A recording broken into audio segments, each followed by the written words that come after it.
Goth, a subculture visually defined by its characteristic black clothing, hair, lipstick, fingernail polish, and pale complexion, along with an emphasis on finding beauty in what others may consider dark. While aesthetics are certainly an important factor, many feel the goth lifestyle is predominantly defined by gothic rock, an evolution of the post-punk music scene in the 1980s.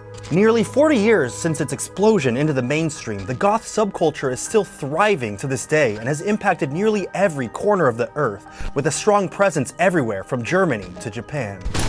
My name's Anthony Padilla, and today I'm going to be sitting down with goths to learn the truth about this lifestyle and what it's like identifying with the culture that endures such harsh criticism from outsiders. Are goths able to see beauty in the dark and macabre, allowing them to find a certain peace in life that others simply can't? Or is this merely an obsession with death and destruction that barely scratches the surface of deep-rooted satanic beliefs? Are goths proud of their label?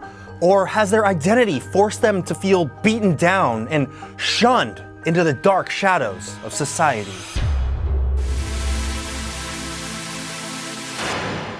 Hi, Stella. Hello. Tyler. Hey.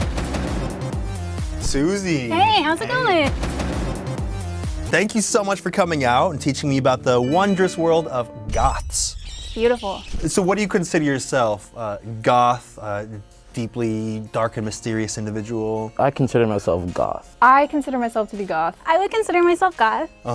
Second generation. Ooh, it's passed down. Yeah, my dad is goth and my nieces and nephews are goth. Like, it just runs in the family, yeah. You're just breeding goths. Yeah. It's genetic at this point. It could be. You should really test for that. What does being goth entail? It's a sub-style. It's an aesthetic. It's a music category. It's a friend. You just have to listen to the music. It's mostly about the music? Yeah, that's really all it is. Like, Yeah. people try to make it about other things, but it's just the music. The music is the foundation of the culture. It evolved from the post-punk scene that occurred in the late 70s, early 80s. Bands like Susie and the Banshees, The Cure, Joy Division. How long have you been goth? Honestly, about 2 years since I really started listening to the music. It was an episode of South Park where South Park introduced you to goth culture? Essentially, because I was like, okay, so that's what it's called. In 6th grade, finally noticing that I had a look that I could control. What is it about goth culture that you identify with most? It's just really leaning into your sensitivity and your sadness and commiserating. Do people ever mistake you for emo? No, I've never No? had that. Oh, No, you don't actually, get that? no, I get goth all the time. Do you get emo all the time? Oh, I've never gotten goth, I've only gotten emo. I thought this looked pretty goth. It's just what I am. What is it about goth culture that you identify with most? My house is definitely a part of my goth lifestyle. Your house is goth. I'm a taxidermist, trained and accredited. So you got dead animals in your house. A lot of dead animals in my house. Just surrounded by death. Yes, I'm very death positive. What is it about the dark and macabre that you find so fascinating? I mean, because we're all gonna die. When I was in high school, I applied to be a makeup artist on cadavers at a funeral home. That was like my dream. I don't have any problem being around death or the dead because I've always looked at it as a natural thing. It's so easy these days to ignore it and forget about it because it's, you don't do funerals in the home anymore. You don't do viewings really of the dead anymore, things like that. Like they don't happen anymore. I feel like so many people, at least in Western culture these days, are taught to push death away from a very young age. Someone dies in the family, I don't want to see them ever again because I want to remember them when they were alive. And also, I don't want to talk about it or think about it at all. I don't want to be reminded of the fact that I'm going to die. Do you feel like that's maybe there's something nice about accepting death and being okay with it and finding the beauty in it? Well, yes, because when it eventually happens, you were like expecting that. Like we're all gonna die, we all know that, but you have some sort of illness and you're on your deathbed, you had some time to reflect on the beautiful life you had and the friends you made. But yeah, there's a lot of beauty in death. Before we learn more about the wondrous world of goths, I wanted to take a quick moment to thank you, so much for helping this show be even more fan-driven than ever before. Every guest in this episode and last week's Pansexuals episode was either a fan of the show or someone whose attention was brought to my call to find guests by one of you guys on Twitter or Instagram, which is just so cool to know that you guys care about this show just as much as I do. So make sure you subscribe and turn on all those notifications so that you see whenever I make a post about needing a guest that's part of a subculture or demographic that really just might be perfect for you. And so you also see whenever I make posts requesting questions from you guys. That's actually where I get a bunch of the fan questions that I end up using in episodes. That's all I wanted to say. Now back to learning about the wondrous world of goths. Do you ever get weird reactions because of your goth fashion choices? I would say like 30% of the time I get profiled for a shoplifter. Really? Get followed around the store. So if you have a tattoo sleeve and you wear black, you're probably gonna steal something. Yeah, I get a lot of people who are like, you know, in messages online asking if like I want to kill myself or like things like that, you know, like, cause like you're so depressed. And I wish that like connotation of it would just go away. Cause like that's also a stereotype. That's mean. Do people ever assume that you're unapproachable because of your look? Yes. It doesn't help that I have resting bitch face. Resting bitch face. I get that a lot. You got RBF? RBF, I got RBF hard. I feel like resting bitch face is really just a way for people to say, hey, that woman doesn't look as happy as I wish she would look. Thank you.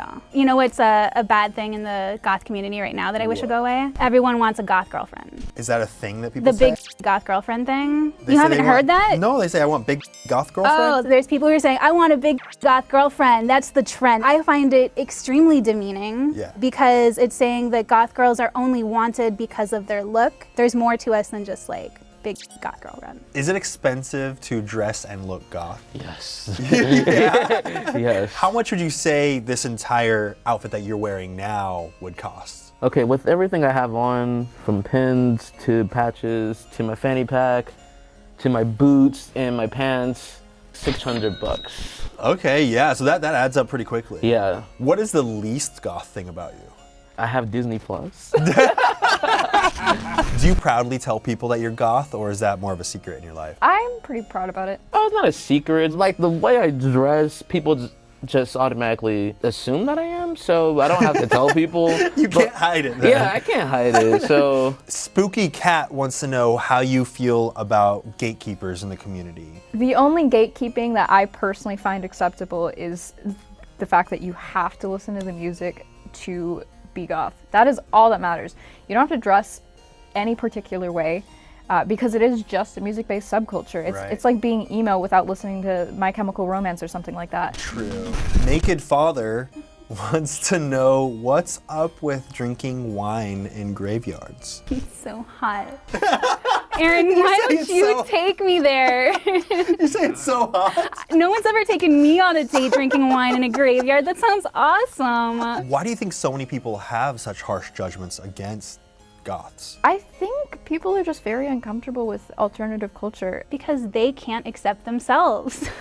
Like, honestly, it all comes from hurt, which is pretty goth. Maybe they want to be goth too, and that's why they're picking on it, because they want to be, but they can't. Because for some reason, they hold themselves back. If there's someone watching who feels like they might identify with goth culture, but maybe are afraid to express themselves because they're afraid of that judgment and the backlash that they might receive, is there anything that you'd want to say to them? It's hard. I get it. Confidence doesn't always come naturally, but start kind of veering out of your comfort zone and eventually you'll get to a point where things are easier for you. I feel like it takes a lot of bravery and courage to go out dressing goth, knowing that people are going to look at you and knowing that people are going to judge you, but also being confident enough in yourself that you don't necessarily care. Oh yeah. Right? Obviously, if you can't tell I'm black, people like stare at you like, what the fuck you doing? Like, they literally said that. Really? Yeah, I'm like, goth. Yeah. If anyone is black out there and wants to be goth or that listen to goth music and people tell you shit, just remember that there was a black person in The Cure. Like, one of the most goth bands ever. There was a black person in it, so just tell that person to off. Just always remember that. What do your friends and family think about you being goth? My family is For the most part, pretty supportive. You know, sometimes I get like, hey, can you not wear this to this? Please. I called my dad and I was like, Anthony Padilla wants me to come on and be on the show. And my dad was like, oh, be sure you tell him that I'm goth too. And I was like, hell yeah, Dad. What is it about being goth that brings you the most joy? I get to be myself and like indulging in the things I like. And what do you think the biggest misconception is? They're purposely trying to scare people that they're gonna hurt you, that they're gonna hurt others, that they wanna hurt themselves. That's a big one. And that's not to say that that's not a part of the community, but there are people who are mentally hurt everywhere, in every community. So you can't say that that's just a goth thing. It's, you know, the religion aspect, like all goths are saying this, or these kids would shoot up schools. I think that came from, you know, the Columbine kids. Marilyn Manson was big in the late 90s, and they listened to Marilyn Manson and Rammstein, so people just assume, since they like that music, they think all kids that listen to that want to go shoot up a school, or they're violent, or they're mad and depressed all the time. Goth makeover time! Woo! Are you ready for this? Are you ready for this? I don't know. I brought stuff. I brought some shoes. Okay. They're not in style anymore, but I thought they might be fun. I can finally say that I'm over 6 foot! Wait. Wow, you are so tall. Wait, stand over here, short stuff. Just me hanging out with a twerp. You gotta try jumping in them. Jumping? Oh my God. Did it feel good? It felt good. I Yeah? felt it. And I feel like now I look it, I feel it, I am it. As the raven flies over a skull, you too shall subscribe to Anthony Padilla. Please. I actually have a parting gift for you.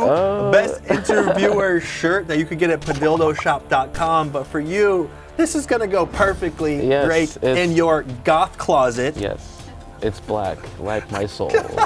All right, you got 5 seconds to shout out or promote anything you want directly to camera. Go. PsychicCircleOddities.com. I put up new goth, unique clothing and accessory items every week. Follow me on TikTok at Stella Stardust and on Instagram, darling.stardust. Listen to goth music, Joy Division, Unknown Pleasures, and follow me on Instagram at NecroCount. Thank you so much, Susie. I you for feel like I having me. understand the wondrous world of goths just a little bit more. I mean, you embraced it. I feel it. That's all that I could ask for. After spending the day with these goths, I've realized just how liberating it can be to find something you identify with on a spiritual level, whether that be personal style or music. In a society that can sometimes suppress creativity and individuality, shouldn't we be doing everything in our power to support those who dare to stray from the norm and have identified with the culture that makes them feel most confident in their skin? See you later, bye guys. Press a like. All right, edgelords, guess what? You're called to do something. It's time to prescribe. It's time to prescribe! Your prescription is a subscription! It's that damn tour guide thing, I swear to God.